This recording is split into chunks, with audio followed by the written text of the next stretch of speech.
স্বাস্থ্য সম্পর্কিত ও বিনোদনমূলক যে সমস্ত অ্যাক্টিভিটিস পরিলক্ষিত হয় সেটাই মূলত শারীরিক শিক্ষার কর্মসূচি।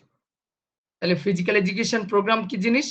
একটা শিক্ষা প্রতিষ্ঠানে ফিজিক্যাল এডুকেশন রিলেটেড যে ধরনের অ্যাক্টিভিটিস হয়, স্পোর্টস, এক্সারসাইজ, ডেইলি অ্যাসেম্বলি বা হেলথ রিলেটেড প্রোগ্রাম বা রিক্রিয়েশন টাইপ যে ধরনের প্রোগ্রাম হয়, এই সবকিছু ফিজিক্যাল এডুকেশন কর্মসূচির অন্তর্ভুক্ত।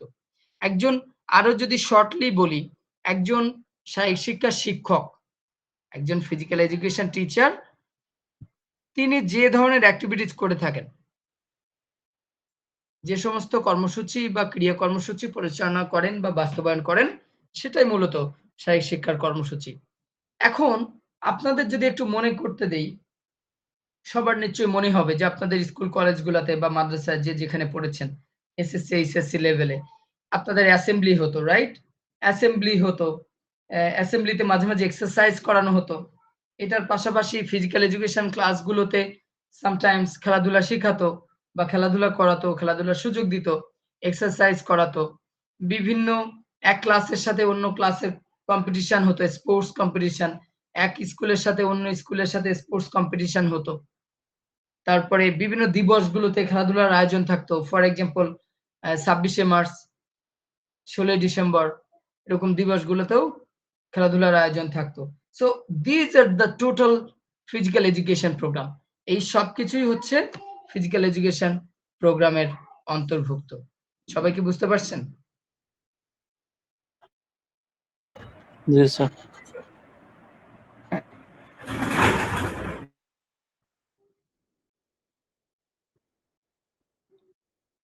আপনারা কি বুঝতে পারেন নাই? তাহলে ফিজিক্যাল এডুকেশন প্রোগ্রাম বা শারীরিক শিক্ষার কর্মসূচিটা কি, এটা কি জানেন? বুঝতে পারছেন? জি স্যার, বুঝতে পারছি।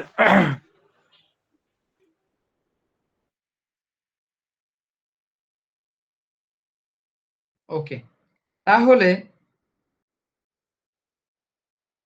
ফিজিক্যাল এডুকেশন প্রোগ্রাম বলতে বোঝায় একজন শারীরিক শিক্ষার শিক্ষক যে ধরনের অ্যাক্টিভিটিস পরিচালনা করেন বা যে ধরনের অ্যাক্টিভিটিস বাস্তবায়ন করেন শিক্ষা প্রতিষ্ঠানে, সেটাই মূলত ফিজিক্যাল এডুকেশন প্রোগ্রাম।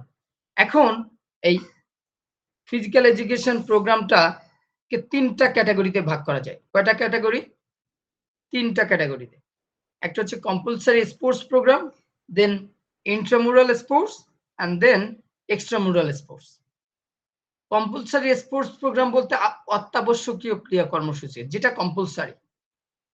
আচ্ছা, আপনাদের আমি যে প্রোগ্রামগুলোর কথা বললাম, inter school sports, daily assembly, health related various types of program. একটা সময় ছিল যে রক্ত পরীক্ষার জন্য আমার মনে আছে আমি যখন আমি সম্ভবত 7-8 এ পড়ি। এরকম সময় ব্লাড টেস্টের একটা প্রোগ্রাম ছিল। ওই ৳১০ করে দিয়ে ব্লাড টেস্ট করত। সো এরকম বিভিন্ন হেলথ রিলেটেড প্রোগ্রাম, সেরকম কিছু প্রোগ্রাম ফিজিক্যাল এডুকেশন রিলেটেড হয়ে থাকে। এছাড়া বিভিন্ন স্পোর্টস প্রোগ্রাম। সো এই যে সব ধরনের প্রোগ্রামকে মূলত ৩টা ক্যাটেগরিতে ভাগ করা হয় এই ফিজিক্যাল এডুকেশন প্রোগ্রামটাকে। নাম্বার 1, অত্যাবশ্যকীয় ক্রিয়া কর্মসূচি। অত্যাবশ্যকীয় কর্মসূচি কি জিনিস?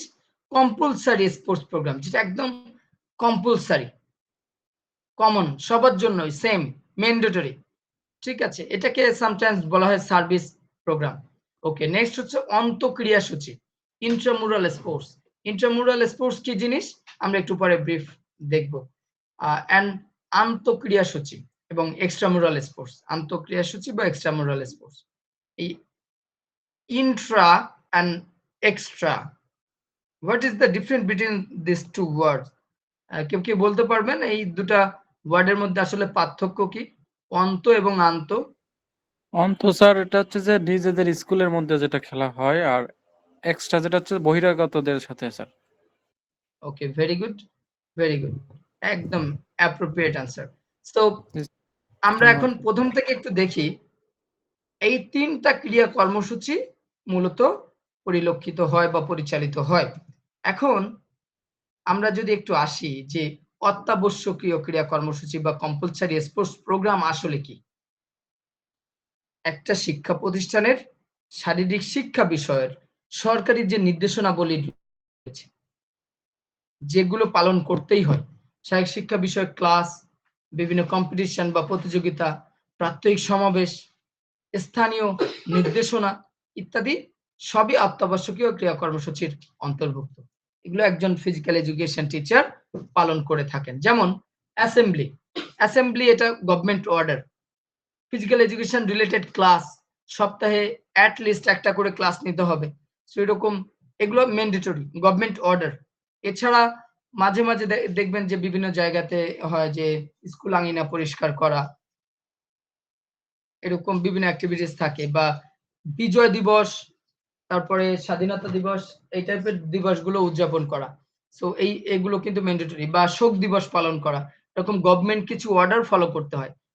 These are the actually compulsory sports program বা অত্যাবশ্যকীয় ক্রিয়া কর্মসূচি। এটা কি সবাই ক্লিয়ার হয়েছেন? জি স্যার।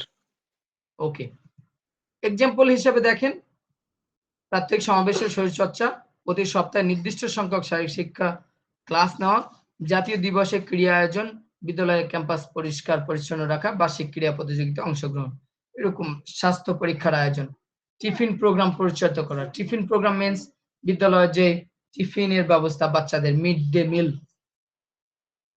টিফিনের ব্যবস্থা করা। তো এই কর্মসূচিগুলো শিক্ষা প্রতিষ্ঠানে অবশ্যই পালন করতে হয়। এগুলো সরকারি নির্দেশনা ও বিদ্যালয়ের নিয়ম অনুযায়ী চলে, বিদ্যালয়ের নিয়ম অনুযায়ী এবং গভর্নমেন্ট অর্ডার অনুযায়ী এটা চলে। এগুলো একজন মূলত ফিজিক্যাল এডুকেশন টিচারের দায়িত্বের অংশ। তাইলে আমরা কিন্তু অলমোস্ট এই পয়েন্টে ফিজিক্যাল এডুকেশন টিচারের দায়িত্ব কি কি সেটার মধ্যেও কিন্তু আমরা অনেকগুলো পয়েন্ট পেয়ে গিয়েছি। বুঝতে পেরেছেন? হ্যালো,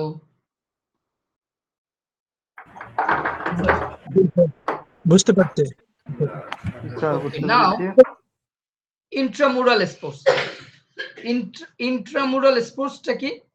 ইন্ট্রা মিন্স অন্তঃক্রিয়াসূচি। ইন্ট্রা মিন্স এই ইন্ট্রামুরাল এই শব্দটাকে দুইটা ক্যাটাগরিতে ভাঙা যায়, দুই ভাগে ভাঙা যায়। ইন্ট্রা মিন্স এটা একটা ল্যাটিন ওয়ার্ড। ইন্ট্রা মিন্স ভেতরে, ইনসাইড, ভেতরে, এন্ড মুরাল মিন্স দেয়াল, দেয়ালের ভিতরে বোঝায়। এটা অ্যাকচুয়ালি বোঝায় যে একটা শিক্ষা প্রতিষ্ঠানের চার দেয়ালের মধ্যে যে কম্পিটিশন গুলো হয়। চার দেয়াল বলতে ওই শিক্ষা প্রতিষ্ঠানের আঙিনায়, স্কুল আঙিনায়, স্কুল এরিয়াটাকে বোঝাচ্ছে। এখানে চার দেয়াল বলতে স্কুল এরিয়াটাকে বোঝাচ্ছে। সো ওই চার দেয়ালের মধ্যে যে কম্পিটিশন গুলো হয়ে থাকে, কি কি কম্পিটিশন হতে পারে? যেমন ক্লাস 6 এর ক শাখা বনাম খ শাখার মধ্যে একটা ফুটবল ম্যাচ হতে পারে, 7 এর সাথে 6 এর ফুটবল ম্যাচ, নবম বনাম দশম শ্রেণীর ক্রিকেট ম্যাচ। বার্ষিক ক্রীড়া প্রতিযোগিতা, বার্ষিক ক্রীড়া প্রতিযোগিতা কিন্তু ওই প্রতিষ্ঠানের নিজেদের মধ্যেই হয়ে থাকে, নিজেদের স্কুলের স্টুডেন্টদের মধ্যে কম্পিটিশন হয়ে থাকে। ইভেন যেসব প্রতিষ্ঠানে হাউস সিস্টেম আছে, হাউস ভিত্তিক যে প্রতিযোগিতা, এগুলো হচ্ছে ইন্ট্রামুরাল বা অন্তঃক্রিয়াসূচির অন্তর্ভুক্ত। আপনার প্রতিষ্ঠানে 6 এর 4টা সেকশন আছে, প্রতি 6 এর 4 সেকশনের মধ্যে নিজেদের সাথে নিজেদের যে কম্পিটিশন, এটা অন্তঃক্রিয়াসূচি বা ইন্ট্রামুরাল স্পোর্টস বলা হয়। জি স্যার, আমরা এটার স্কুলে পাশে খেলাধুলা করেছি স্যার এরকম সিস্টেম। জি জি স্যার আমরা 6-7 মানে এভাবে খেলেছি স্যার, যেভাবে বলছেন আপনি যে 6 এর সাথে 7 এর খেলা এরকম স্কুল হয়েছে স্যার অন্তঃক্রিয়া। ওকে, ভেরি গুড। এটাই হচ্ছে অন্তঃক্রিয়াসূচি বা ইন্ট্রামুরাল স্পোর্টস। জি স্যার। হয়তো না, আগে একটা সময় আমার মনে আছে, আমি যখন ছোট ছিলাম, আমার মনে করতে পারি, আই ক্যান স্টিল রিমেম্বার। সেটা হচ্ছে একটা সময় ছিল যখন এরকম 6, 7 বা 8, 9 এ পড়তাম। বৃষ্টি হলেই, যদিও আমি মাদ্রাসায় পড়ছি, তারপরে আলিয়া মাদ্রাসা আর কি। সো বৃষ্টি হলেই দেখা যেত যে আমরা অ্যাপ্লিকেশন দিতাম। বৃহস্পতিবার এমনি হাফ স্কুল হতো, হাফ মাদ্রাসা ছিল, আর বৃষ্টি হলে আমরা অ্যাপ্লিকেশন দিতাম। অ্যাপ্লিকেশন দিয়ে যে আমরা অমুক ক্লাসের সাথে ফুটবল খেলতে চাই। আপনারা এটা করেছেন? জি স্যার, এটা প্রতি বৃহস্পতিবারে স্যার সাপ্তাহিকভাবে আমরা মানে আবেদনপত্র লিখতাম প্রধান শিক্ষকের কাছে খেলার জন্য, স্যারেরা দিত আর কি। জি স্যার। হ্যাঁ, বৃষ্টি হলেই তো বেশি বেশি সুযোগ দিত আর কি। বৃষ্টি হলে আরো বেশি সুযোগ হয় কারণ ক্লাসে ইয়ে থাকে না। অ্যাকচুয়ালি এইগুলোই হচ্ছে ইন্ট্রামুরাল স্পোর্টস। হতে পারে স্টুডেন্ট ভার্সেস টিচার্স, এই প্রতিযোগিতাগুলোই হচ্ছে মূলত বাইরের কেউ অংশগ্রহণ করে না, এখানে সব নিজেদের মধ্যে। সো এটা হচ্ছে ইন্ট্রামুরাল। ইন্ট্রামুরাল খেলার সুবিধা আছে শারীরিক সুস্থতা বৃদ্ধি, সহযোগিতা ও দলবদ্ধতার চর্চা, নেতৃত্ব দায়িত্ববোধ তৈরি, শৃঙ্খলা ও নিয়ম মেনে চলা শেখায়, মানসিক চাপ কমে যায়, প্রতিভা বিকাশের সুযোগ। ইন্ট্রামুরাল স্পোর্টস এর মধ্যে কিন্তু নিজেদের মধ্যে কে কে ভালো খেলোয়াড় এদেরকে ফাইন্ড আউট করা যায়। শ্রেণী ও হাউস ভিত্তিক বন্ধুত্ব ও সম্প্রীতি বৃদ্ধি। যখন এক সেকশনের সাথে অন্য সেকশনের খেলা হবে, এক ক্লাসের সাথে অন্য ক্লাসের খেলা হবে, তখন যদিও কম্পিটিটিভ ম্যাচ, তারপরেও কিন্তু সবার সাথে সবার ভালো সম্পর্ক থাকে। এখন আসেন এক্সট্রামুরাল স্পোর্টস। সেম ইন্ট্রামুরালের জাস্ট বিপরীত। এটাও ল্যাটিন ওয়ার্ড এক্সট্রামুরাল। এক্সট্রা মিন্স বাহিরে এবং মুরাল মিন্স দেয়াল, দেয়ালের বাহিরে যে কম্পিটিশন গুলো হয়। দেয়ালের বাহিরের বলতে বোঝায় এক প্রতিষ্ঠানের সাথে অন্য প্রতিষ্ঠানের, অর্থাৎ নিজেদের গণ্ডি পেরিয়ে, নিজেদের আঙিনা অন্য পের হয়ে প্রতিষ্ঠানের সাথে। অন্য প্রতিষ্ঠানের সাথে। যেমন এক স্কুল বনাম অন্য স্কুলের খেলা, যেমনটা ইন্টার স্কুল কম্পিটিশন গুলো হয়ে থাকে।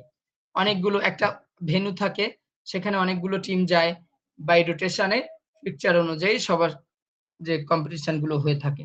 বা বোর্ডের যে কোনো খেলা, আন্তঃ স্কুল অ্যাথলেটিক্স কম্পিটিশন, আন্তঃ school football competition, cricket competition, volleyball competition, badminton competition, এমন কম্পিটিশন গুলো কিন্তু মূলত এক্সট্রামুরাল বা আন্তঃক্রিয়া সূচি বলা হয়। এখন এই যে বললাম যেমন তা আন্তঃ স্কুল ফুটবল টুর্নামেন্ট, কলেজ বনাম কলেজ ক্রিকেট ম্যাচ, আন্তঃ বিশ্ববিদ্যালয় প্রতিযোগিতা, আন্তঃ ক্লাব ক্রীড়া প্রতিযোগিতা। আচ্ছা তাহলে বলেন তো, এই যে বাংলাদেশ চায়নার সাথে খেললো, বাংলাদেশ ওমেন ফুটবল টিম চায়নার সাথে খেললো, এটা ইন্ট্রামুরাল না এক্সট্রামুরাল? স্যার এটা এক্সট্রামুরাল। বলেন তো বাংলাদেশের যে লিগ গুলা হয়, এই লিগ গুলা ফর এক্সাম্পল বসুন্ধরা কিংস এর সাথে খেলা হচ্ছে ফরাসগঞ্জের, এটা ইন্ট্রামুরাল না এক্সট্রামুরাল? স্যার এটা তো এটাও এক্সট্রামুরাল হওয়ার কথা স্যার। স্যার দেশের ভিতরে তো না, এটাও কিন্তু অ্যাকচুয়ালি এক্সট্রামুরাল, কারণ ওই ক্লাবের মধ্যে ক্লাবের মধ্যে না। জি স্যার, জি স্যার। এক ক্লাবের সাথে অন্য ক্লাবের খেলা হচ্ছে, এটা এক্সট্রামুরাল। কিন্তু যদি হতো বসুন্ধরা কিংস এর মধ্যেই ধরেন ভাগ করে খেলা 6টা হইতো। টিম করে একটা টুর্নামেন্ট, ফর এক্সাম্পল আপনারা অনেক সময় সেলিব্রিটিদের ক্রিকেট টুর্নামেন্ট বা ফুটবল টুর্নামেন্ট দেখেন, তাই না? জি স্যার। এটা কিন্তু ইন্ট্রামুরাল। কেন?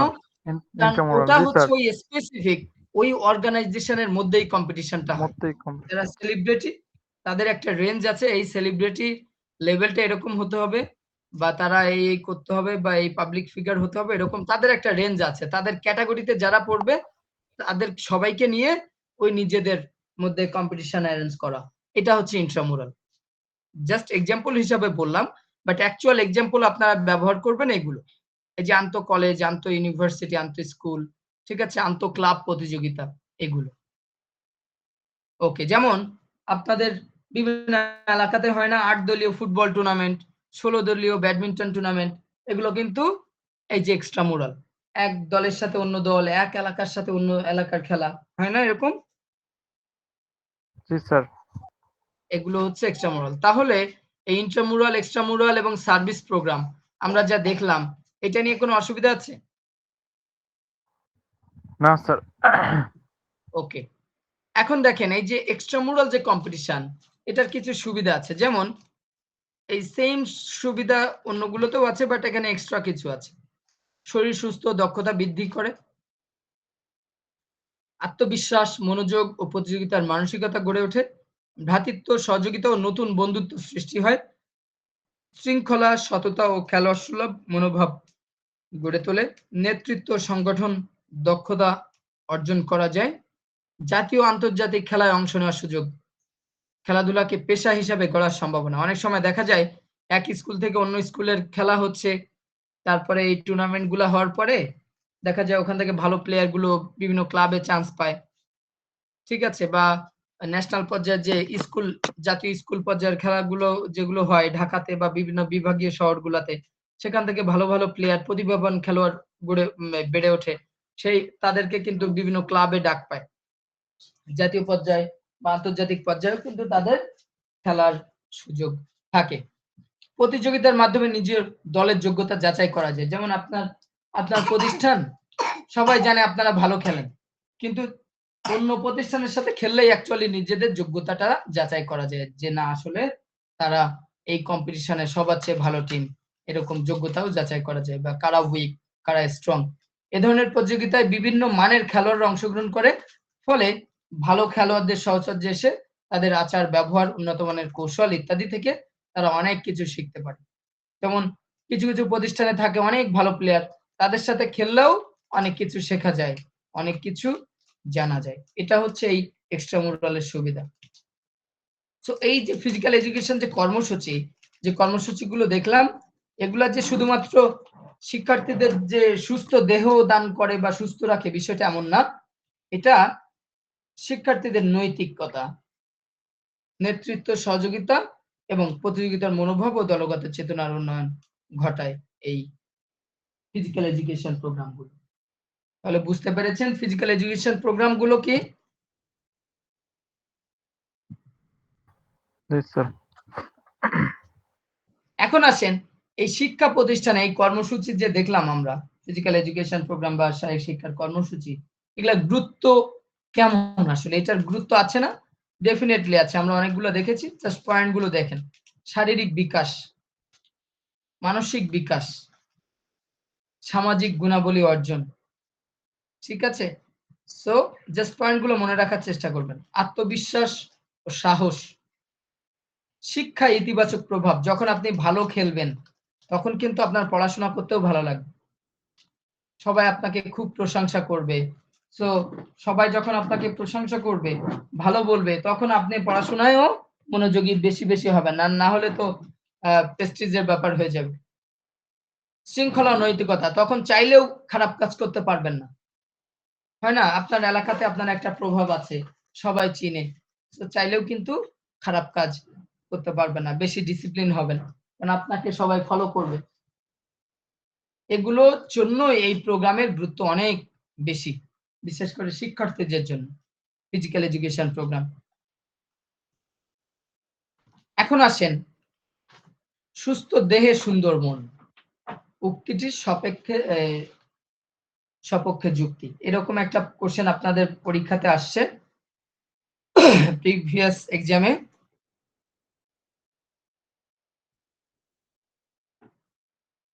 সুস্থ দেহে সুন্দর মন, এটা একটি প্রবাদ বাক্য, ঠিক আছে, ফ্রেজ, যার অর্থ হচ্ছে শরীর যদি সুস্থ থাকে তবে মনও প্রফুল্ল, সক্রিয়, ইতিবাচক থাকে।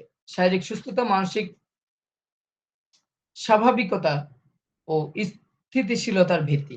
যদি আমাদের শরীর সুস্থ থাকে, অটোমেটিক মন আমাদের সুস্থ হয়ে যায়। ফর এক্সাম্পল,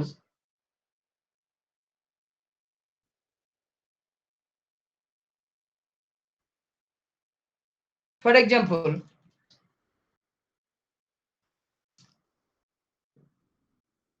ফর এক্সাম্পল যদি আপনি সুস্থ থাকেন, আপনার কিন্তু অটোমেটিক ভালো লাগবে। এখন আপনি সুস্থ আছেন বাট আপনার মন খারাপ, মন খারাপের জন্য কিন্তু আমরা কিছু অ্যাক্টিভিটিস করলে আমাদের অনেক সময় মন ভালো হয়ে যায়। বাট শরীর যদি সুস্থ না থাকে, আপনি মন যতই ভালো করার চেষ্টা করেন, মন কিন্তু ভালো হবে না। তো দেখেন, শারীরিক অসুস্থতা আমাদের মানসিক চাপ সৃষ্টি করে। কারণ কি? অসুস্থ শরীর নিয়ে বারবার চিকিৎসার ঝামেলা বা আমাদের কষ্টের সম্মুখীন হতে হয় বা অস্থির হয়ে যায়। সুস্থ শরীর মনকে চঞ্চল ও সজীব রাখে। যদি আমরা সুস্থ থাকি, আমাদের দেহে অক্সিজেন সাপ্লাইটা খুব ভালোভাবেই হয়, আমাদের মনটা সতেজ থাকে, চিন্তা শক্তি বাড়ে। সুস্থ দেহ কাজ করার ইচ্ছা ও উদ্যম সৃষ্টি করে। যদি অসুস্থ থাকেন, আপনার কিন্তু অ্যাক্টিভ থাকতে ইচ্ছা করবে না, কাজ করতে ভালো লাগবে না, আপনার ঠিকই মনে হবে যে আমার ভালো লাগছে না কিছু করতে, দুর্বল, হতাশায় ভুগতে পারেন। কাজ করার আগ্রহ কমে যেতে পারে। শরীরচর্চা মানসিক প্রশান্তি এনে দেয়। যদি আপনি ফিজিক্যাল অ্যাক্টিভিটিস করেন, ফিজিক্যাল এক্সারসাইজ করেন, আপনি কিন্তু মেন্টালি ফ্রেশ থাকতে পারেন। ফর এক্সাম্পল, আপনি একটা গেমে পার্টিসিপেট যদি করেন, ফর এক্সাম্পল একটা ফুটবল ম্যাচ আপনি খেলছেন বিকালে, দেখবেন ওই সময়টা পৃথিবীর কোনো চিন্তাই আপনার মাথায় আসবে না, শুধু ওই স্পেসিফিক ম্যাচের দিকে ফোকাস থাকবে যে আমি খেলছি, এখন কিভাবে ভালো খেলবো, কিভাবে কি করব, ওই টাইমটা আপনি অন্য সবকিছু ভুলে, তো এটা আমাদের মানসিকভাবে অনেক প্রশান্তি দেয়।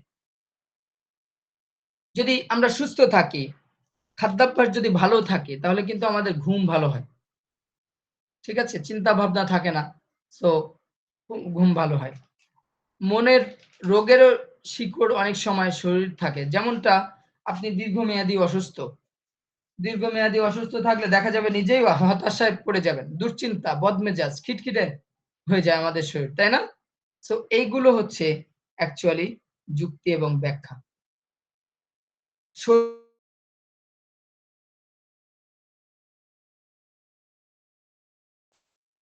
একজন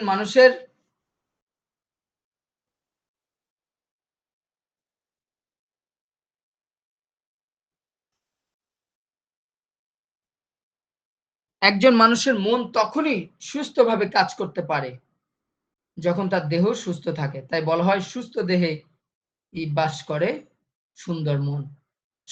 সুস্থ মন ও দেহই একজন মানুষকে সফল ও পরিপূর্ণ জীবন দিতে পারে। আলটিমেটলি আমরা যদি সুস্থ থাকতে পারি, আমরা কিন্তু আমাদের মন অটোমেটিক ভালো থাকবে, শরীর ভালো থাকবে।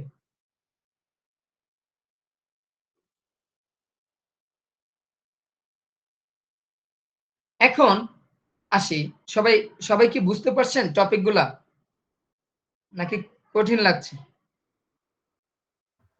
হ্যালো, না স্যার, বুঝতেছি স্যার। বুঝতে পারছি, কিন্তু প্রথম তো ওকে ফাইন।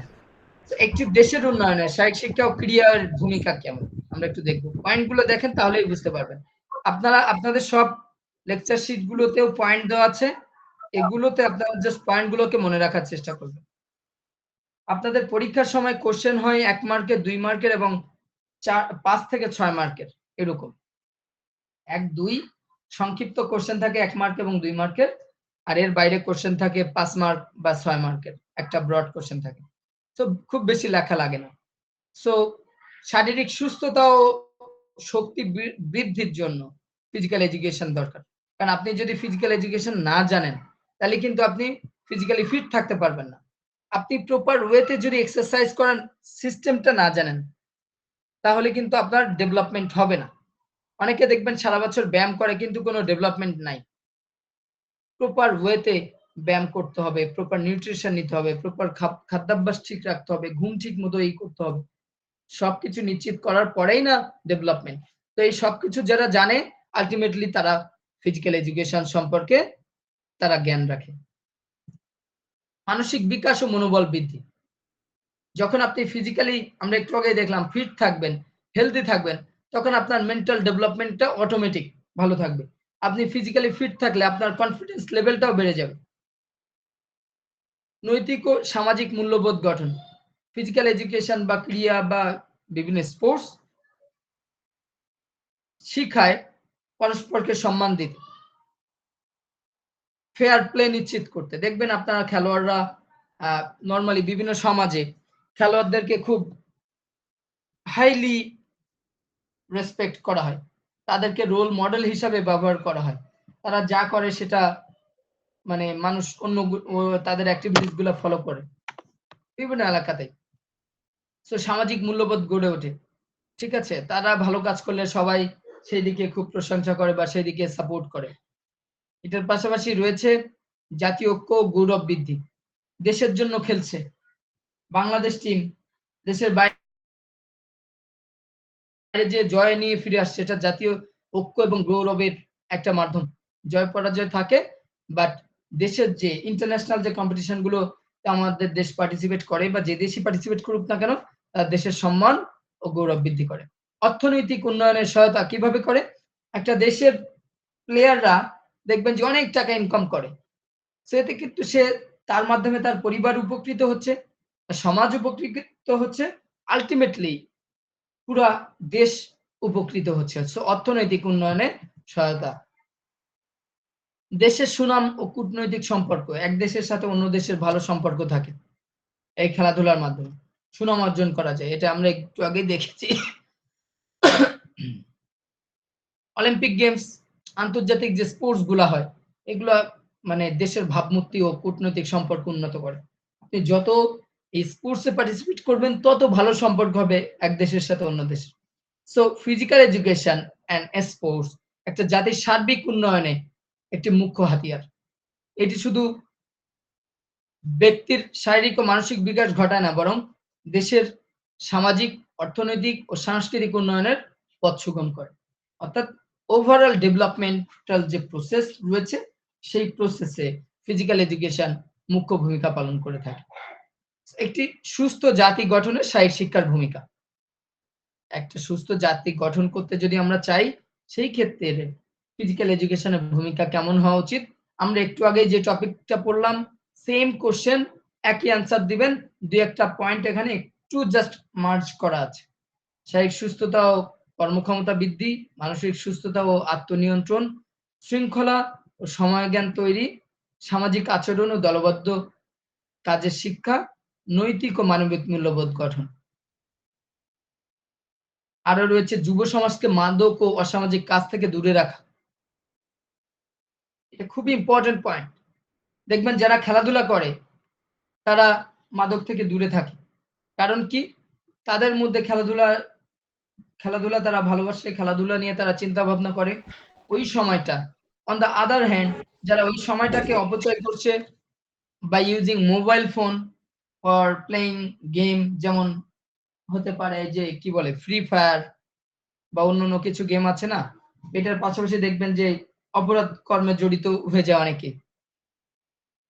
সো স্পোর্টস কিন্তু এটা থেকে দূরে রাখে। দক্ষ মানব সম্পদ গঠন, যেমন সুস্থ ও সুশৃঙ্খল জনগোষ্ঠী ভবিষ্যৎ জাতি গঠনে সক্রিয় ভূমিকা পালন করে।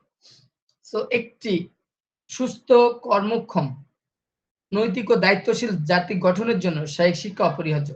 বিদ্যালয় পর্যায় থেকে শারীরিক শিক্ষাকে গুরুত্ব দিলে জাতিকে সুস্থ ও উন্নত করে গড়ে তোলা সম্ভব। আপনারা নিশ্চয়ই দেখেছেন বর্তমান ক্রীড়া প্রতিমন্ত্রী আমিনুল ইসলাম, উনি কিন্তু এই যে প্রাইমারি লেভেলের যে নিয়োগটা, এটা নিয়ে কাজ শুরু করে দিচ্ছেন। উপজেলা পর্যায়ে ক্রীড়া অফিসার নিয়োগ দেওয়ার যে প্রসেস, এটা নিয়ে কাজ করছেন।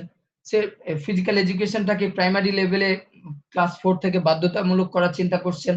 নতুন ভাবে এই যে ফিজিক্যাল এডুকেশন যে বই আছে 6 থেকে 10 পর্যন্ত, এই বইগুলাকে মডিফাই করার জন্য চিন্তা করছে যে যুগ উপযোগী কেমন কন্টেন্ট এটা এখান থেকে যেন থাকে, এরকম কিছু নির্দেশনা দিচ্ছেন বা সেগুলা নিয়ে কাজ করছেন। একটা সুস্থ জাতি গঠনে কিন্তু আলটিমেটলি ফিজিক্যাল এডুকেশনের ভূমিকা অপরিসীম। কারণ কি? আপনারা যারা শহরে থাকেন, একটু যদি চিন্তা করেন, শহরের স্কুল কলেজগুলোতে দেখবেন, আমার স্কুলেও আছে, 2-3 বাচ্চারাও কিন্তু সানগ্লাস পরে। সানগ্লাস মিন্স চশমা, পাওয়ারওয়ালা চশমা পরে। বাট আপনি গ্রামের একটা প্রাইমারি স্কুলে যেয়ে দেখবেন কয়জন চশমা ইউজ করে? আপনাদের এলাকার কথা যদি চিন্তা করেন, কতজন একটা প্রাইমারি স্কুল যদি ভিজিট করেন, সেই ক্ষেত্রে কেমন পেতে পারেন যে চশমা চোখে দিয়ে স্কুল করে? চশমা মিন্স পাওয়ার, চোখের সমস্যা, পাওয়ারওয়ালা চশমা ইউজ করে, এরকম কতজন পেতে পারেন? নগণ্য স্যার, না পাওয়া মাত্র, নাই বললেই চলে। না পাওয়া প্রাইভেটে একজনও নাই স্যার, একজন। খুবই কম, একজনও নাও পেতে পারেন, আবার দুই একটা প্রতিষ্ঠানে একজন দুইজন পেলেও পেতে পারেন, বাট খুব rare. G sir. On the other hand, আপনি যদি শহরের স্কুলগুলোতে একটু খেয়াল করেন, সংখ্যাটা কেমন হবে?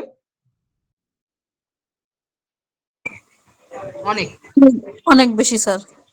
অনেক বেশি, তুলনামূলক অনেক বেশি। সো এটা কিন্তু পিওর এক্সাম্পল ফিজিক্যাল এডুকেশনের একটা, যে ফিজিক্যাল এডুকেশন যদি ওই রুট লেভেল থেকে যদি কম্পালসারি থাকে, তাহলে কিন্তু তারা আর ওই যে মোবাইলের প্রতি, কম্পিউটার ডিভাইসের প্রতি তারা মানে অ্যাট্রাকশনটা তাদের কম থাকে। তারা স্পোর্টসে পার্টিসিপেট করতে পারে, তারা এক্সারসাইজে অংশগ্রহণ করতে পারে ওইগুলো থেকে। এই চোখের সমস্যাটা আলটিমেটলি হচ্ছে for using mobile phone, laptop, computer, এই যে মোবাইল গেম খেলার জন্য, এগুলো কারণেই কিন্তু হচ্ছে। স্যার এবার হ্যাঁ। নাকি চতুর্থ শ্রেণী থেকে শারীরিক শিক্ষা বাধ্যতামূলক করছে শিক্ষামন্ত্রী। জি, এটা নিয়ে কাজ চলছে। ক্লাস 4 থেকে বাধ্যতামূলক তাহলে হবে। তারা যদি নিবন্ধন দিয়ে যদি চাকরি হয়, তাদেরকে এবার স্কুল পর্যায় থেকে হাই স্কুল সব পদেরই ক্লাস নেওয়া লাগবে। নিবন্ধনে তো তাদের তো স্কুল, তারা তো স্কুলে এমনি ক্লাস নেয়। এখন তো যদিও এটা কম্পালসারি না, এটা অপশনাল সাবজেক্ট হিসাবে আছে, বাট শিক্ষামন্ত্রী চাচ্ছে এটাকে আরো করতে। না, এটা করলে ভালোই হয় স্যার, কারণ আমরা শারীরিক বিষয়টাই অযত্ন করি। আমরা সব কাজ ঠিকঠাক করি কিন্তু নিজের শরীরের যত্নটাই নেই না।